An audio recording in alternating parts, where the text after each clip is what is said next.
lots of information, and that's why I love these guys. You have, I mean, from this kind of presentation, you have so many insights, so many ideas that you can develop in your further work, and it's really an honor to be here and to share this with all of you. We can open up the discussion now. I think we can have 2-3 questions before moving to the break. We need a lot of coffee in the break, so who's the first one? Please. Please introduce yourself, and we have a mic. So one of the things that I found particularly striking was one of the slides during the first presentation showing that technology is not very much used in the classroom. So the question I have is, what's the reason for it? Is it because our teachers are not trained for the use of technology? Or is it because they believe that for language acquisition, for example, I'm an English teacher, I'm not a native speaker anyway, probably traditional learning is preferable to the use of multimedia in the classroom. For example, I was thinking of the fact that Steve Jobs used to force his children to read the paper books. And for example, for the memorization of information, very often people say that it helps us to use a pen and paper more than new technology, because technology usually teaches us to be fast, but when you learn you need to slow down. And if you think of for example, the screens on a tablet, on an iPad, they disappear at once. And so the retention of information is probably facilitated by the use of pen and paper, traditional books. So the question is, what do you think is the reason why technology is not very much used in the classroom today? Thank you.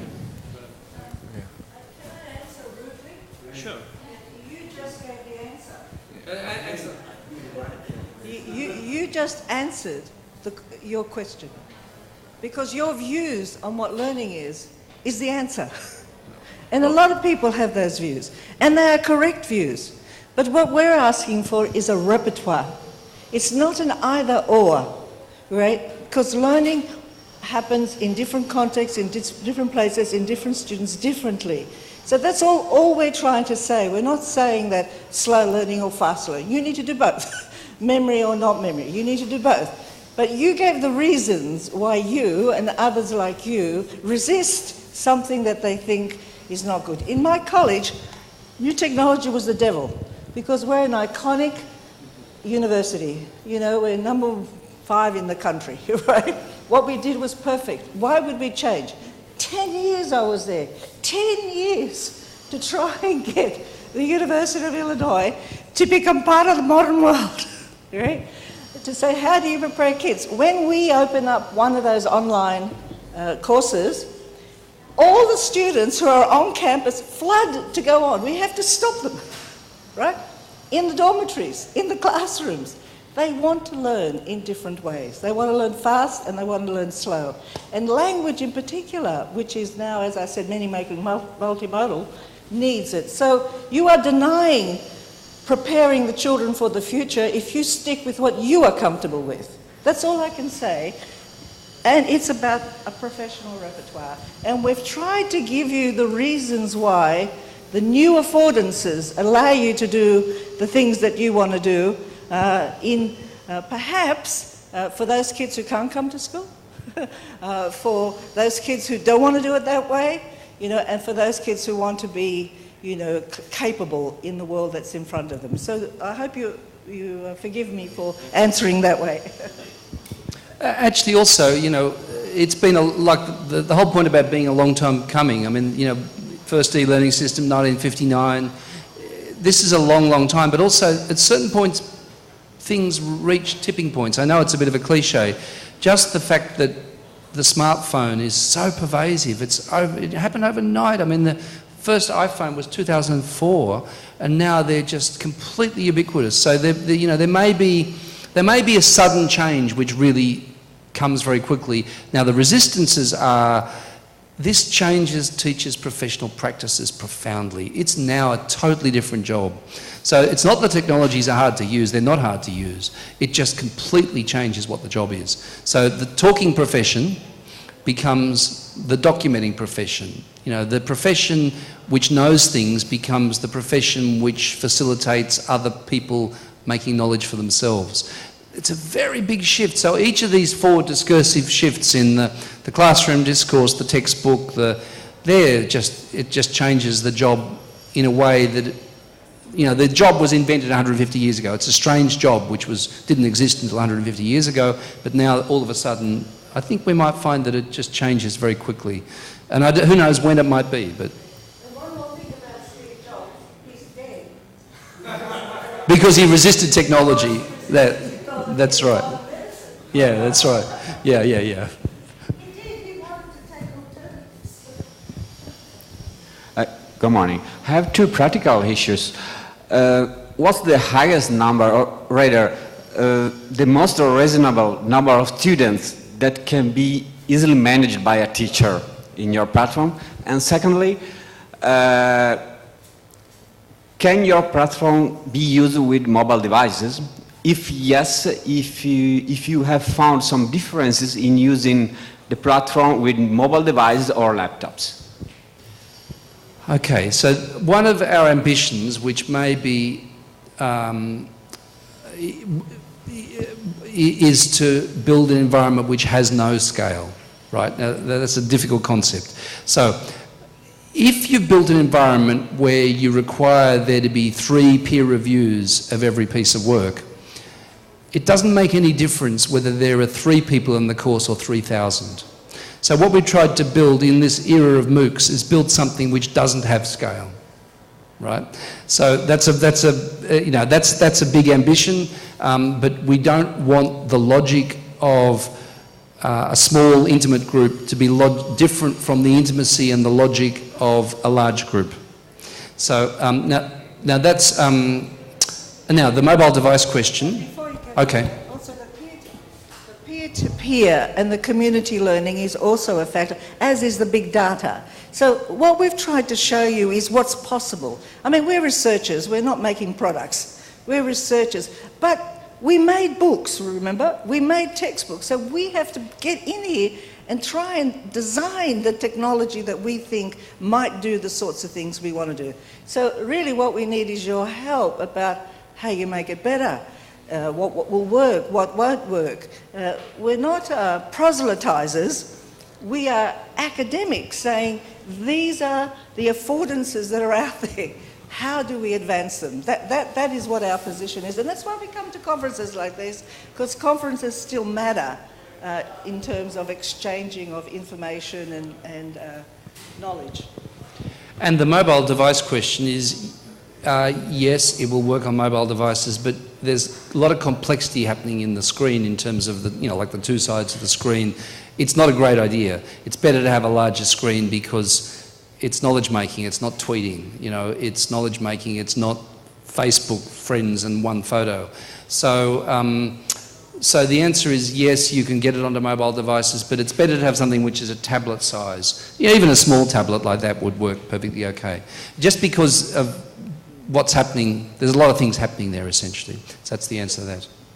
I want to make one more point. When I was in Australia, I was the principal investigator on a project that Microsoft had in Australia. And I think Microsoft has projects like this all over the world, where it's part of its philanthropy arm, right, where it gives its software, right, to schools, right, and it wanted some research on how that software was being taken up in schools, right? So everybody said, don't touch that, that's just user research. I said, no, I'm curious to know what happens. Why is Microsoft doing this? Well, of course, Microsoft was pushing its products out into the free first to hook you in, and then you use that, and we've had this sort of uneven response. And at some point, we were in Singapore, all of us together, and Microsoft said, well, now it's time to normalize the relationship. And I said, well, what does normalize mean? They said, now it's time for people to pay for it. So you see, that is part of the resistance in the academy, because the people who have been creating these products, like the Microsofts and the others, pushing their products into our system, not always right for us and very expensive and changing all the time, has been part of the resistance, part of saying this is not right for us. That's why we say you have to invent the tools. Do not be shy about it. It will take teams to do it, right? But if you want somebody to do your values, what would you create in this space? And how would you do that? If we don't get in this space, we will continue to have commercial products not invented for us, repurposed for us, right? And it's time to change. It really is time to change. And that's one of the messages we have when we come to these events, to say, yes, let's use and test the products that are there, but let's say, what will we invent? And we've tried to show you some of the things we think need inventing, and then we've shown you an example of how we've tried to invent them. And we're testing the degree to which they work or don't work, and that's why we seek partners. There's a lady there. I'm Donatella Persico from the Institute for Educational Technology of the National Research Council in Italy. My question is triggered by one of the keywords you used. You talked about self-regulated learning as one of the learning processes that can be carried out within the scholar system. Actually, I agree with you from what I've seen. Just wanted to ask, given that self-regulated learning is something that not all of our students are able to do, it's something that has to be nurtured and learned throughout the learning process itself. Which of the features of the scholar system you think lend themselves best to learn, for your students to learn how to self-regulate themselves? I've seen several features that... So the first response is students resist because it's a big change for them. And exactly the point actually that you made yesterday in the talk was it expects them to be working all the time. You can't cram at the last moment and then remember things and then forget them. So there was kind of things that, you know, a set of things that you did as a learner, and it involves changing the way you work. It also means that it's not an assignment due at the end of semester. You're all the time doing stuff, and there's all the time mutual responsibilities. If you don't do it, if you don't get your thing in on time, you won't get the reviews from your peers, and if you don't do the reviews for your peers, you're kind of out of the loop. So sort of a whole pile of constant, non-stop mutual responsibilities. And students that were used to doing their essay at the last moment, cramming stuff out of the textbook and passing the exam. In fact, the people who come into our universities are people who've been good at playing the game of the test, right? It's a game, and they, by definition, they get to university because they're the best at playing that game. And if the university disrupts that game, it's upsetting. It's a lot of work too. It's a lot of expectation. Now, so that's the resistance side of things around the extent of the change for learners. The positive side of it is one of the lessons of social media is this notion of stickiness. Why do people keep coming back to Facebook addictively or Twitter addictively? It's because there are recursive cycles, feedback cycles going on, and because, you know, I will like something in order to be liked. I will post something in order for somebody to like it. So if we can build those cycles of reflexivity, which is, I've made a post, someone's made a comment on my post. I've made a comment on a comment and somebody's commented on my comment. I've got feedback on my work which is really useful. Students are often dying to get the feedback. They're really interested to hear what the feedback is. Sometimes it can be anonymous, sometimes it can be named. So these are very, very social. So on the one hand, there's responsibility and a lot of work. On the other hand, there's a lot of reflexiveness in it. And interestingly, a lot of affirmation. You don't get a lot of people saying, oh, that's rubbish. Because the logic of social media is the logic of affirmation, which is, you know, you like in order to be liked.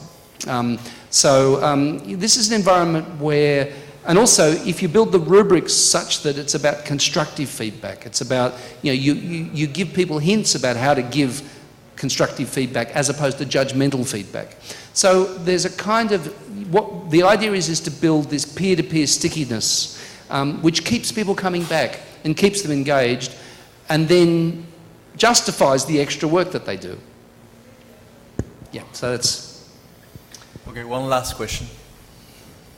Over there.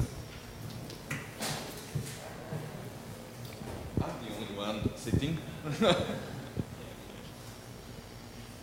Thanks. Good morning, Daniel Morgan. I work for Schenker, an English language school here in Italy. And as another Australian, I'd like to say g'day. It's always good to see an Aussie. Now, the data analysis and the textual analysis that you're doing on the back end, how are you feeding that back into your system on the back end?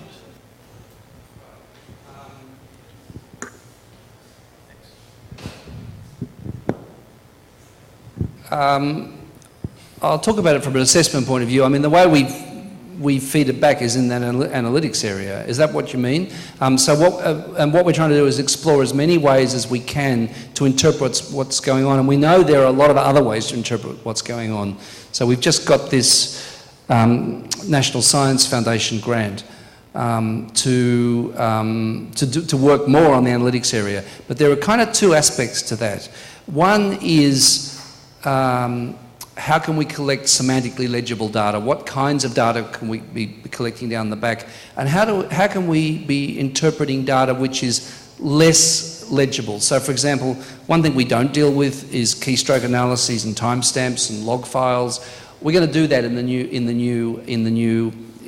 as we develop this further. We have a lot of forms of data in there at the beginning, and what we put a lot of work into doing is building an environment where we can have useful data generated, right? Which doesn't happen. I mean, they're trying to reverse engineer learning analytics now into learning management systems, but they weren't designed for it because they weren't built on this underlying semantic platform. So what we've been trying to do is build a data collection environment which collects a lot of different types of data all the time, constantly. So that's one end, that's the collection end. Then the presentation end is the analytics area where we want to try and build, those visualizations there are pretty crude. We want to build much more sophisticated visualizations because if you've got in one project, for example, you might have 50 or 100,000 data points across 100,000 words. Well, that you can't deal with all of that, and no teacher ever could. But if we can produce visualizations which predict a student's not doing very well, for example, or which give them useful information themselves, but also give that to the instructor, that's a very useful thing to do. So the next part of our agenda is to work on that presentation side of things. I hope that answers your question.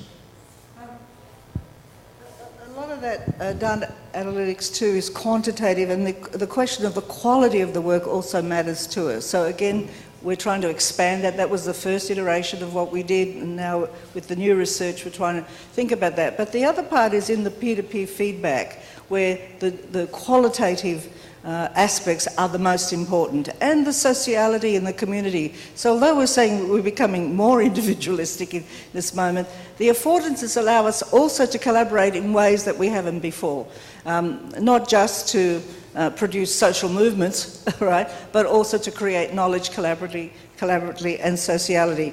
And in the MOOCs environment, you probably know that the peer-to-peer is the one component that's come out as the most powerful learning that happens. Not even the videos and all those sorts of things. It's the nature of the relationship in the peer-to-peer environment. Now, we always knew that. We always knew that matters. And so that component within the system for us is very, very important. And Bill went over that very quickly. Mostly it's done anonymously because people want it anonymously. That allows them to participate. The teacher can know who they are, but most people in our classrooms don't want to know who gives them peer feedback is, and we're trying to build in ways of improving or rewarding the better you are at providing feedback, right? And so a weak student and a strong student can both provide feedback without letting others know who they are. So, whether it's a girl or a boy or all those kinds of relationships that get in the way. So that's the other component that we're trying to test and improve, and where the quality of the learning really matters, and where we can find out what is actually happening. Okay. It was a very rich, dense presentation. I want to thank you again for being here and for sharing all this work with us. So thank you once again.